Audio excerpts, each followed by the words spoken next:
या लेक्चरमध्ये आपण बघणार आहोत रेल्स अँड देअर टाईप. पहिल्यांदा जो काही पॉईंट आहे डेफिनेशन ऑफ रेल्स.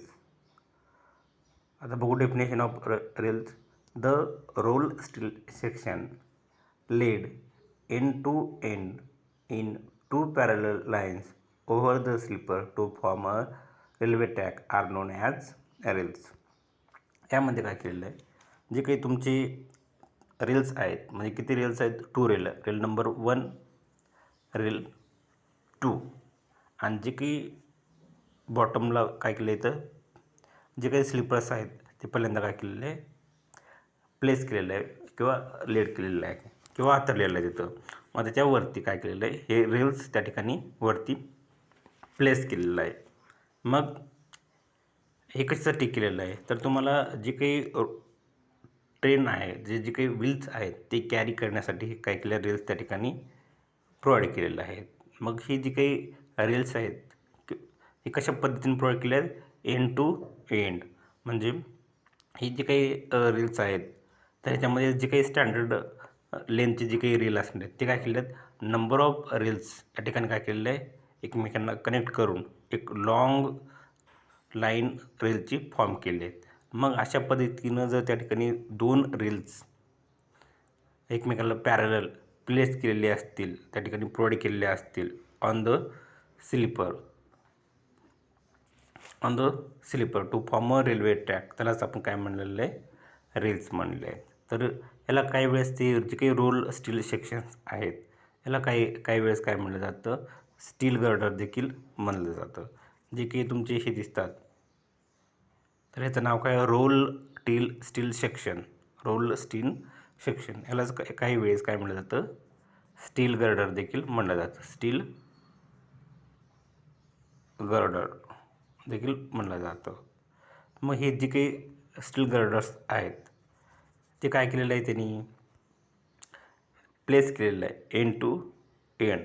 आणि कशावरती प्लेस केलेलं आहे, ह्या रेल्वे ट्रॅक स्लीपरवरती प्लेस केलेलं आहे. जे काही तुम्हाला हे हॉरिझॉन्टल दिसतात ह्या रेल्सच्या खाली, हे जे काही रेल्स आहेत ह्या दोन्ही रेल्सच्या खाली तुम्हाला काय केलेलं आहे, ते स्लीपर हे केलेलं आहे. ह्या स्लीपरवरती काय केलेलं आहे, हे जे काही 2 रेल्स आहेत ते काय केलेलं आहे, प्लेस केलेलं आहे किंवा लेड केलेलं आहे ओव्हर द स्लीपर. आणि हे कशासाठी केलेलं आहे, तर तुम्हाला रेल्वे ट्रॅकची निर्मिती करण्यासाठी हे जे काही स्लीपर्स आहे, हे जे काही रेल्स आहेत ते कशावरती प्लेस केलेले आहेत, ओव्हर द स्लीपर. आणि कशासाठी केलेले आहेत, to form the railway track. यालाच काय म्हणलं जातं, रेल्स म्हणलं जातं. इथं तुम्हाला हे 2 रेल दिसतात, रेल 1, रेल 2, आणि हे दोन्ही कशा पद्धतीनं प्लेस केलेलं आहे, एकमेकाला पॅरल केलेलं आहे. आणि कशासाठी केलेलं आहे, to form the railway track are known as rail म्हणलं जातं. मग हे काय आहे, यांना रेल म्हणलं जातं. तर याच्यानंतर आपण बघू फंक्शन्स ऑफ रेल्स. जे की रेल्स आहेत म्हणजे हे रेल कशासाठी प्रोव्हाइड केलं नेमकं, ह्या रेलचा जे काही रेल्स आहेत याचा उपयोग काय, तर सर्वांना माहिती आहे ह्याचा जो काही उपयोग आहे, ह्याचं जे काही फंक्शन आहे, ह्याचं जे काही कार्य आहे, तर जे काही व्हील लोड आहे ते व्हील लोड काय करतं, कॅरी करतं. जे काही ट्रेन आहेत त्या ट्रेनचा जो काही व्हील आहे तो काय करतो, याच्यावरून पास होतो. जे काही रेल आहेत ह्या रेलवरती काय करतो, जे काही व्हील लोड आहे हे रेलमध्ये जे व्हील ह्याच्यावरून पास होतात, जे जे काही ट्रेन आहे त्या ट्रेनचे जे काही व्हील आहेत ते व्हील काय केलं जातं, ह्या रेलच्यावरून पास होतात. म्हणजेच तो काय करतो, जे काही येणारा लोड आहे ट्रेनचा तो काय करतो, कॅरी करतो. तर पहिलं फंक्शन काय झालं, जे काही व्हील लोड आहेत, व्हील लोड म्हणजे जो काही चाकाचं वजन आहे, व्हील लोड तो काय करतो, कॅरी करतो. आणि जे कॅरी केल्यानंतर स्वतःकडे घेतल्यानंतर तो काय करतो, तो लोड काय करतो, खाली डिस्ट्रीब्यूट करतो. कुणाकडे, स्लीपरकडे. हा स्लीपर काय करतं, जे काही फॉर्मेशन ग्रेड आहे त्या फॉर्मेशनवरती ते काय करतं, डिस्ट्रीब्यूट करतं येणारा लोड. आणखी याचं जो सेकंड फंक्शन आहे, जे की याच्यामुळं काय होतं, हे रेल प्रोव्हाइड केल्यामुळं युनिफॉर्म आणि कंटिन्युअस सरफेस त्या व्हीलसाठी इथं प्रोव्हाइड होतं. जे काही रेल्स प्रोव्हाइड केल्यामुळं हे जे रेल्स कसे आहेत तुमचे, याचे जे काही लेवल आहे ते कसं आहे, एकदम कॉन्स्टंट लेवल आहे, स्मूथ एका लेवलला आहेत आणि हे कंटिन्युअस सरफेस त्या ठिकाणी त्या रेल्वे ट्रॅकसाठी इथं त्याला मिळून गेलेलं आहे. एक दुसरं फंक्शन झालं. त्याच्यानंतर थर्ड जे फंक्शन आहे तर ते काय करतं, लॅटरल गाईड करतं. कशासाठी? For running of wheels. आता ह्याच्यामध्ये काय करतं ते सर्व ॲज काय करतं, लॅटरल गाईड म्हणून सुद्धा रेल सर्व्हिस करतो.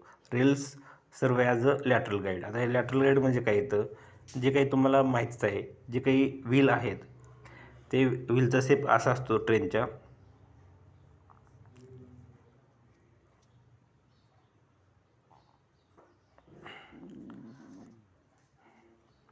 व्हीलचा शेप असा असतो आणि इथं तुमचा काय असतो, ट्रॅक म्हणजे तुमचा रेल. मग इनर साईडला काय असतो, फ्लॅंज असतो आणि हे जे काही व्हील आहे, हा जो काही व्हील आहे, हा व्हील काय केला जातो, ह्या रेलवरती मूव्ह होतो. फक्त रेलवरतीच मूव्ह होत जातो. मग इथं तो काही वेळेस काय केला जातो, तो बाहेरच्या साईडला पुश केला जातो, हा हा व्हील.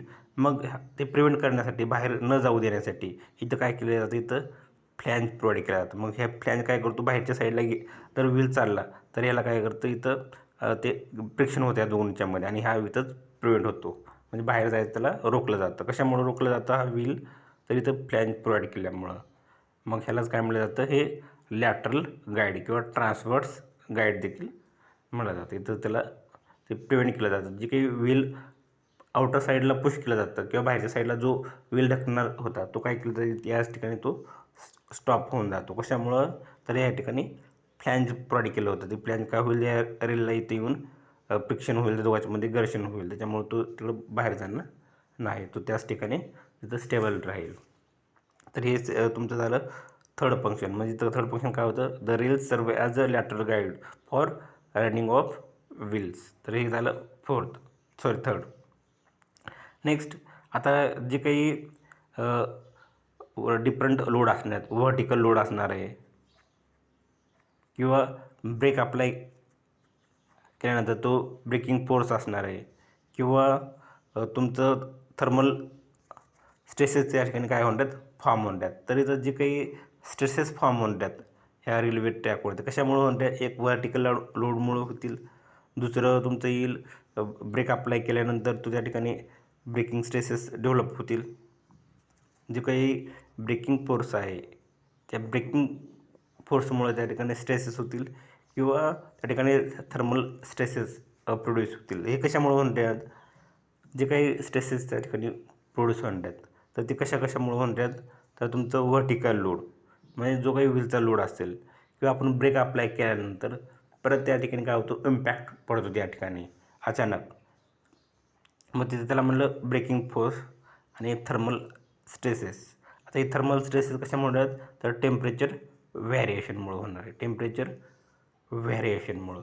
मग जे काही स्ट्रेसेस आहेत ते काय केलं जातं, हे RL स्वतः कॅरी करतो.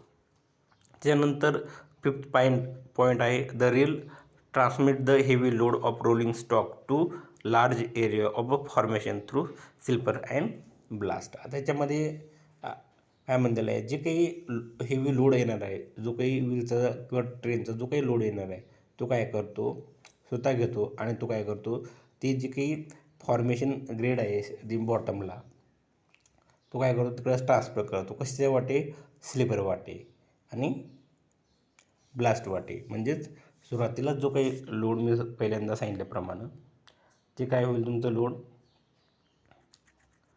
जो काही हे फॉर्मेशन आहे खालचं, मग या फॉर्मेशनवरती तुम्हाला काय करायचे आहे, लोड ट्रान्समिट करायचे आहे. तर मग पहिल्यांदा कुठून लोड येईल, मग व्हीलचा लोड कशावरती येईल, ह्या रेलवरती येईल. रेलचा लोड कशावरती येईल, त्या स्लिपरवरती. स्लिपरचा लोड कशावरती येईल, ब्लास्टवरती. आणि ब्लास्टवरती जो काही लोड आलेला आहे तो काय होईल, जे काही जमीन आहे, जे काही फॉर्मेशन लेवल आहे किंवा फॉर्मेशन ग्रीड आहे त्या फॉर्मेशनकडे ते लोड काय केलं, डिस्ट्रीब्यूट केलं जाईल.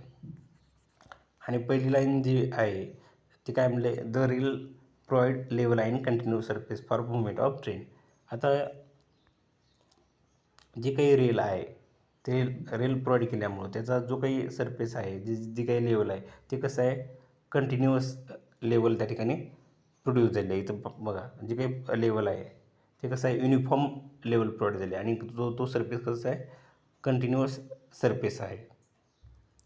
हा जो काही सरफेस आहे तो काय लेवल आहे, एक लेवलमध्ये म्हणजे सर्व लेवल सारखीच आहे बऱ्यापैकी, शॉर्टर लेंथला, आणि कंटिन्युअस सरफेस फॉर्म झालेले आहे फॉर मुवमेंट ऑफ ट्रेन. तर हे काय आहेत, फंक्शन्स ऑफ रेल. या रेल प्रोव्हाइड केल्यामुळं तो काय करतो आहे, त्या ठिकाणी एक पाथवे निर्माण झालेला आहे. तो त्या पाथचा उपयोग करून ट्रेन काय करते, मूव्ह करते. तर हे आहेत फंक्शन्स ऑफ रेल. ह्याच्यानंतर नेक्स्ट पॉईंट आहे टाईप्स ऑफ रेल्स. आता जे काही टाईप्स ऑफ रेल्स आहेत, किती टाईप्स ऑफ रेल्स आहेत आपल्याकडे, 3 टाईप्स ऑफ रेल्स आहेत. पहिला जो काही टाईप्स ऑफ रेल आहे तो आपला double headed rail, second boule headed rail, third flat footed rails, असे 3 टाईप्स आपले रेल्स आहेत. तर पहिल्यांदा बघू आपण डबल हेडेड रेल्स. इथं बघा, ही डबल हेडेड रेल्स. ह्याच्यामध्ये तुम्हाला ह्या डायग्राममध्ये दिसेल. आता ह्याचे किती कंपाऊंड आहेत, 3 कंपाऊंड आहेत. जो काही हा डबल हेडेड रेल आहे, ह्या डायग्रामकडे बघितल्यानंतर तुम्हाला असं दिसून येईल की जे 3 कंपाऊंडपासून बनलेला आहे. आता या ठिकाणी तुमचं ह्याला हेड म्हणलं जातं, याला बॉटम म्हणलं जातं, आणि हा जो काही सेंट्रल पोर्शन आहे, हा सेंट्रल पोर्शन, तर याला वेब म्हणलं जातं, आणि काही वेळा त्याला स्टेम पण म्हणलं जातं. स्टेम किंवा वेब देखील म्हणलं जातं, जो की हा सेंट्रल पोर्शन झालं. वेब किंवा स्टेम म्हणलं जातं जो सेंट्रल पोर्शन आहे, आणि ह्याला हेड म्हणलं जातं, हेड, आणि ह्याला म्हणलं जातं फूट, हा फूट. तर ह्या हेडलाच काही वेळेस अप्पर टेबल म्हणलं जातं, अप्पर टेबल.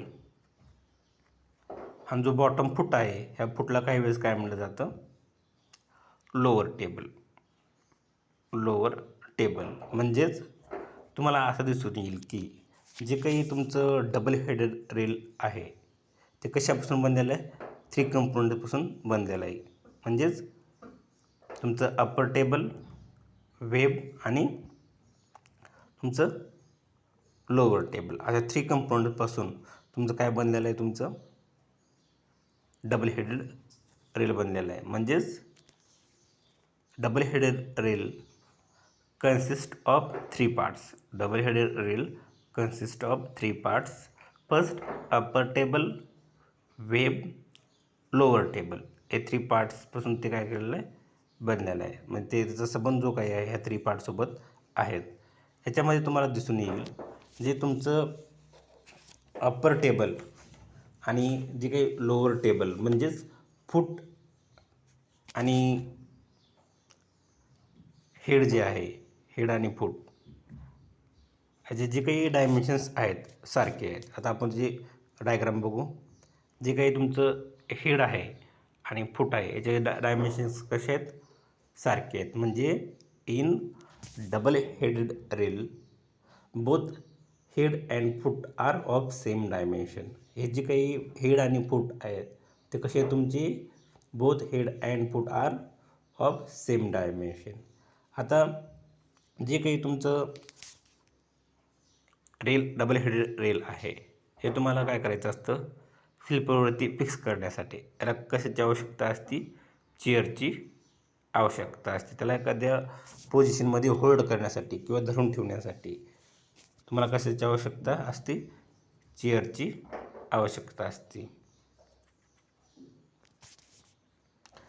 मग अशा प्रकारचे जे काही रेल्स आहेत आजकाल भारतामध्ये वापरत नाहीत. जे काही इंडियन रेल्वे आहे, तर इंडियन रेल्वेमध्ये काय केलं जातं, अशा प्रकारचे जे काही रेल्स आहेत आजकाल वापरत नाहीत. म्हणजे this types of rail are not used nowadays by Indian railway.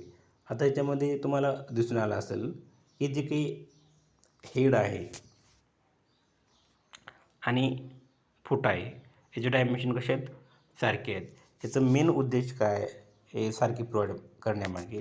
जर एखाद्या वेळेस तुमचं जे काही हेड आहे ते झीज झालं असेल तर याला काय करायचं, इन्व्हर्टेड करायचं. म्हणजे खालची बाजू वर घ्यायची आणि वरची बाजू खाली घ्यायची. इथं जे काही फूट होता तर हा फूट काय जाईल, वर जाईल आणि हेड काय येईल, खाली येईल. म्हणजे ह्याला काय करायचं, इन्व्हर्टेड करायचं, म्हणजे उलटं करायचं. उलटं केल्यानंतर काय होईल, हा फूट वर जाईल आणि हेड खाल्ल्या बाजूला येईल. हे कधी करणार, जेव्हा एखाद्या वेळेस तुमचं झीज झालेलं असेल ह्या रेलचं टॉप साईड, तेव्हा हे काय करणार आपल्याला, याला इन्व्हर्टेड करणार. म्हणजे खालची बाजू वर घेणार आणि वरची बाजू खाली घेणार. मग असं करून काय करणार आपल्याला परत त्या ठिकाणी रियूज करू शकतो. म्हणून या ठिकाणी काय केलं आहे, टॉप आणि बॉटम जो काही हेड आणि फूट आहे ते सारखे डायमेन्शनचं प्रोव्हाइड केलं आहे. त्याची मेन जो काही डिझाईन करण्यामागे व्ह्यू जो होता, जो काही आयडिया होती, तर ती आयडिया काय होती, तर एखाद्या वेळेस दोन्ही सारखे प्रोव्हाइड करण्यामागे, दोनचे डायमेन्शन सारखे ठेवण्यामागे मेन उद्देश काय होता, जर एखाद्या वेळेस तुमचं हेड वेअर आऊट झालं असेल, झीज झाला असेल, तर ह्याला काय करू शकतो आपण, इन्व्हर्ट करू शकतो, उलटं करू शकतो. म्हणजे खालची बाजू वर आणि वरची बाजू खाली करून त्याला परत आपण काय करू शकतो, रियूज करू शकतो. तर ह्याचा हा मेन उद्देश होता. तर हे झालं तुमचं डबल हेडेड रेल. आता याच्यानंतर बघू आपण बुल हेडेड रेल्स. तर अगोदर आपण याच्यामध्ये हे बघू, डायग्राम बघू बुल हेडेड रेलची. आता जी काही बुल हेडेड रेल आहे त्याच्यामध्ये तुम्हाला असं दिसून येईल की जी काही याच्यामध्ये परत 3 कंपोनंट, हेड, फूट आणि वेब किंवा स्टीम, ह्या 3 कंपोनंट ह्याच्यापासून पण हा बनलेला आहे. ह्या सर्वांमध्ये सर्व सारखीच कंपोनंट असणार आहेत, फक्त डायमेन्शन वेगवेगळे असणार आहेत. ह्याच्यामध्ये काय होतं, हेड आणि डबल हेडेडमध्ये फूट सारख्या डायमेन्शनचे होते. पण जे काही बुल हेडेड रेल आहे ह्याच्यामध्ये काय असणार आहे, तुमचं जे काही हेड डायमेन्शन्स आहेत ते काय असणार आहेत, ग्रेटर असणार आहेत as compare to foot dimension.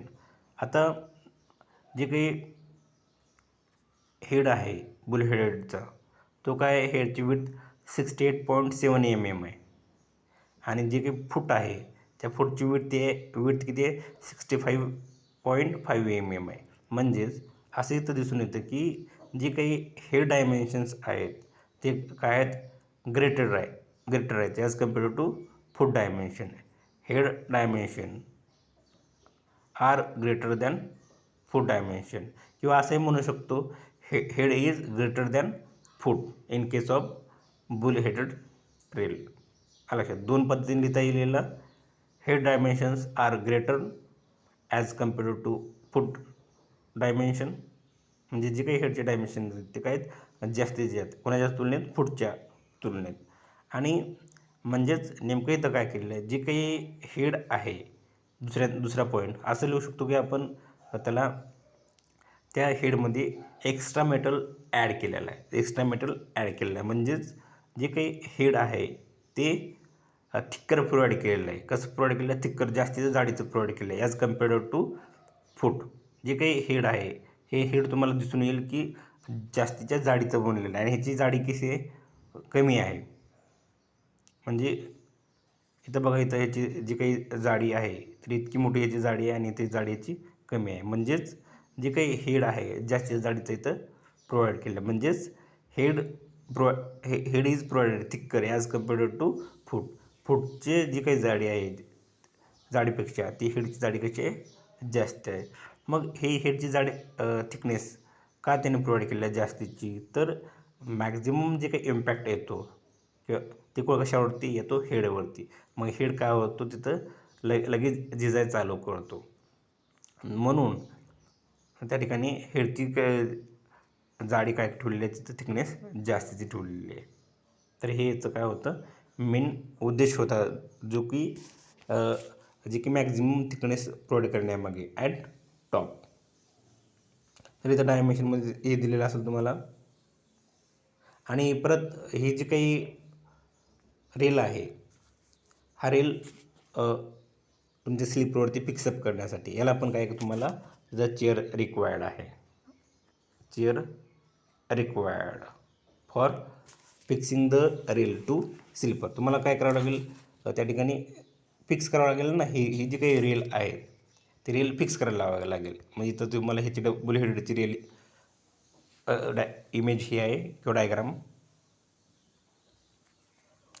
मग ही तुम्हाला जी काही रेल आहे काय करावं लागेल, स्लीपरला फिक्स करावं लागेल. मग हे फिक्स करण्यासाठी तुम्हाला परत काय लागेल, रेलची जे चेअरची आवश्यकता लागेल. मग ती चेअर काय इथं पण ह्या ठिकाणी रिक्वायर्ड आहे. कशासाठी चेअर रिक्वायर्ड आहे, to fix the rail to sleeper. स्लीपरला ह्याला काय करायचे, फिक्सअप करायचे असते किंवा स्लीपरला त्या ठिकाणी ह्याला होल्ड करून ठेवायचं असतं. मग ते होल्ड करण्यासाठी इथं काय तुम्हाला चेअरची आवश्यकता आहे. आता याचे advantages of bull headed rail. Boule headed rails keep better alignment and provide smoother and strong track. आता याच्यामध्ये काय म्हणले, जे काही बुल हेडेड रेल्स आहे ते काय म्हणले, कीप बेटर अलाइनमेंट. ते काय चांगल्या पद्धतीने ते अलाइनमेंट ठेवू शकतं आणि स्मूथ म्हणजे एकदम गुळगुळीतपणा आणि स्ट्रॉंगर त्या ठिकाणी ट्रॅक त्या ठिकाणी फॉर्म होतो. थर्ड त्याचा ॲडव्हान्टेज आहे, these rails provide longer life to wooden sleeper and hence renewal of track is easy. अशा पद्धतीचे जर रेल्स त्या ठिकाणी युटिलाइज केलं म्हणजे बुल हेडेड रेल्स, तर ते काय याची जी काही लाईफ आहे ते कसं आहे, ते जे काही वुडन स्लीपर आहेत त्याची जी काही लाईफ आहे हे काय करू शकतं, इन्क्रीज करू शकतं. आणि इन्क्रीज करू शकतं हे ह्या झाला पहिला ॲडव्हान्टेज. त्यामध्येच परत ते काय करू शकतं, एखाद्या वेळेस तुमचं स्लीपर डॅमेज झालेले असतील तर त्या ठिकाणी आपण रिन्युअल काय करू शकतो, इझिली त्या ठिकाणी कॅरी करू शकतो. म्हणजे त्याचं रिप्लेसमेंट त्या ठिकाणी इझी करू शकतो. Next, these rails are easily removed from sleepers and hence removal of track is easy.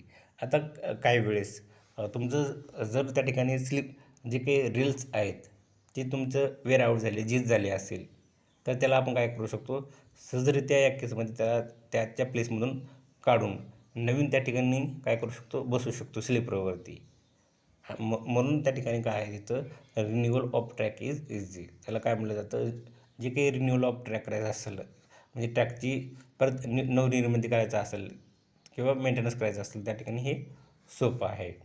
Next, disadvantages of bull headed rail म्हणजे डेमेरिट्स ऑफ बुल हेडेड रेल. आता जे काही BH म्हणजे काय येतं, boule headed rails. Boule headed rails require additional cost of iron chair. आता तुम्हाला माहितीच आहे, जे की डबल हेडेड रेल होतं किंवा बुल हेडेड रेल होतं त्याला काय करायचं असतं, आपलं स्लीपरला काय करायचं असतं, त्याला फिक्स करायचं असतं. मग स्लीपरला फिक्स करण्यासाठी तर आपलं काय करावं लागेल, हे स्लीपरच्या वरती काय असतं, आपलं रेल असतो. मग रेल त्या स्लीपरला आपल्याला काय करायचा असतो, फिक्स करायचा असतो. ते करण्यासाठी काय असतं, आपलं चेअरची आवश्यकता असते. मग तिथं काय तुम्हाला additional cost of chair required आहे. जे काही चेअर आहेत ते तुम्हाला सहज फुकट तर मिळणार नाहीत. मग त्या ठिकाणी काय करावं लागेल, ही चेअर विकत घ्यावं लागेल त्या ठिकाणी. मग त्यामुळं काय होतं, जे काही कॉस्ट आहे त्या रेल्वे ट्रॅकची काय होते, ती इन्क्रीज होते. नेक्स्ट पॉईंट आहे, this rail require heavy maintenance cost. आता याच्यामध्ये काय तुमचं जे काही बुल हेडेड रेल्स आहेत त्याला आपलं काय लागतं, चेअर लागतात. मग त्या ठिकाणी इम्पॅक्ट असतो ट्रेनचा, जो काही मूव्ह होते वेळेस किंवा ती स्लीपर काय होतात, वेअर आऊट होतात किंवा ते ब्रेक होतात. मग अशा केसमध्ये त्या ठिकाणी मेंटेनन्स कॉस्ट काय होते, इन्क्रीज होते. Next, bull headed rails are of less strength and stiffness. आता जे काही बुल हेडेड रेल्स आहेत तर जे तीन काय म्हणले, स्ट्रेंथ आणि जे काही स्टिफनेस आहे तो का असतो म्हणलं, कमी असतो म्हणून सांगितलेलं आहे इथं. तर ही झाली याची disadvantages of bull headed rails. आता नेक्स्ट आहे तुमचं फ्लॅट फुटेड रेल्स. आता जे काही फ्लॅट फुटेड रेल्स आहेत तर तुम्हाला इथं माहिती आहे, जे की फूट आहे तर त्याचं कसं बनलेलं आहे, फ्लॅट बनलेलं आहे. म्हणून याला काय म्हणलेलं आहे, फ्लॅट फुटेड रेल्स. आता हे जे काही तुमचं थर्ड रेल टाईप आहे कोणता तुमचा फ्लॅट फुटेड रेल्स.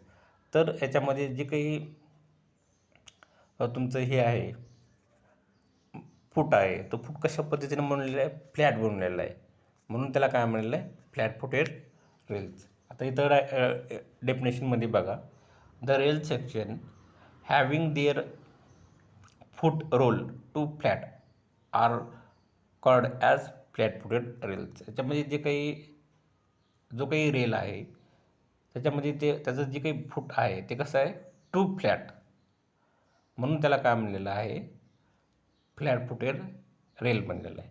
आणि जे काही फ्लॅट फुटेड रेल आहे त्याला आणखी काय म्हणलं जातं, विग्नोल्स रेल म्हणलं जातं. हे कोणाचं नाव आहे, सायंटिस्टचं नाव आहे. विग्नोस जे आहे ते सायंटिस्टचं नाव आहे, म्हणून त्यांनी ते रेल्स काय केलेलं आहे, इन्व्हेंट केलेलं आहे, इन्व्हेंटेड केलेलं होतं, म्हणून ह्याला काय म्हणलेलं आहे, विग्नोल्स रेल्स. आता ह्या फ्लॅट फुटेड रेल्स काय म्हणलं गेलं तुम्हाला कळून गेला असेल, कारण जो काही फूट आहे तो फूट करायचा तुमचा फ्लॅट आहे, म्हणून याला काय म्हणलेलं आहे, फ्लॅट फुटेड रेल म्हणलेला आहे. आणि परत जे काही आता फ्लॅट फुटेड रेल्स कशामुळं म्हणलं ते तुम्हाला कळून गेलं, कारण फूट फ्लॅट आहे म्हणून त्याला फ्लॅट फुटेड रेल म्हणलं गेलं. परत त्या फ्लॅट फुटेड रेललाच त्यांनी काय म्हणलेलं आहे, विग्नोल्स रेल्स म्हणलेलं आहे. विग्नोल्स रेल्स का म्हणलेलं गेलं, जे की चार्लस विग्नोल हे काय होते, शास्त्रज्ञ होते, चार्लस विग्नोल्स त्यांनी काय केलं, याचं इन्व्हेन्शन केलं. म्हणजे याची जी काही निर्मिती केली तर ही कोण केलं होतं, चार्लस विग्नोसनं. कधी केली होती, 1936मध्ये जी ही निर्मिती केली होती, म्हणून ह्याला काय म्हणलं जातं, ह्या फ्लॅट फुटेड रेलला काही वेळेस विग्नोस रेल देखील म्हणलं जातं. Next, the foot is spread out to form a base. आता इथं काय केलं, जे काही फूट आहे ते काय केलं, स्प्रेड केलेलं आहे, आणि त्यासाठी टू फॉर्म द बेस. इथं स्वतः यांनी काय केलं जातं, इथं बेस प्रोव्हाइड केलं जातं, स्वतःहून बेस प्रोव्हाइड केलं जातं. याच्यामध्ये ह्याला होल्ड करायसाठी ह्याला चेअरची आवश्यकता नसते. जी काही प्रत्येक ठिकाणी तुम्ही पाहिलं असेल अशा पद्धतीचं इथं चेअरची आवश्यकता होती, डबल हेडेड रेलमध्ये किंवा बुल हेडेड रेलमध्ये. पण जे काही तुमचं फ्लॅट फुटेड रेल आहे ह्याच्यामध्ये ह्याला होल्ड करण्यासाठी ह्याला चेअरची आवश्यकता नसते. No need of chairs for holding the rail to sleeper. याच्यामध्ये जे काही चेअर्स आहेत या चेअरची आवश्यकता याच्यामध्ये नसते. आणि भारतामध्ये जी काही रेल्स युटिलाइज केली जाते तर ती कोणती असते, तुमची फ्लॅट फुटेड रेल्स युटिलाइज केलं जातं भारतामध्ये, किंवा जगामध्ये जवळपास 90% जे काही रेल्वे ट्रॅक्स आहेत ते काय केलं जातं, फ्लॅट फुटेड रेलपासून बनवलं जातं. महत्त्वाची कन्सेप्ट आहे याच्यामध्ये, 90% जे काही रेल्वे ट्रॅक्स आहेत त्या रेल्वे ट्रॅकमध्ये कुठल्या टाईपचं रेल्स प्रोव्हाइड केलेलं आहे, तर फ्लॅट फुटेड रेल्स त्या ठिकाणी प्रोव्हाइड केलेले आहे. म्हणजेच 90% of world tracks are formed from flat footed rails. काय झालं, जे काही 90% जे काही रेल्वे ट्रॅक्स आहेत ते कशापासून बनलेले आहेत, फ्लॅट फुटेड रेल्समध्ये. आणि भारतामध्ये कुठल्या टाईपचं रेल्स युटिलाइज केलं जातं, in India flat footed rails are commonly use. म्हणजे भारतामध्ये साधारणतः फ्लॅट फुटेड रेल्स युटिलाइज केला जातो. झालं, तर हे झालं explanation of flat footed rails. तर ह्याची आपण डायग्राम बघू. ही डायग्राम तुमची हेडची विड्थ आहे 36.7 mm, आणि जे काही फूट आहे फूटचं डायमेन्शन आहे, विड्थ आहे 136.5 mm.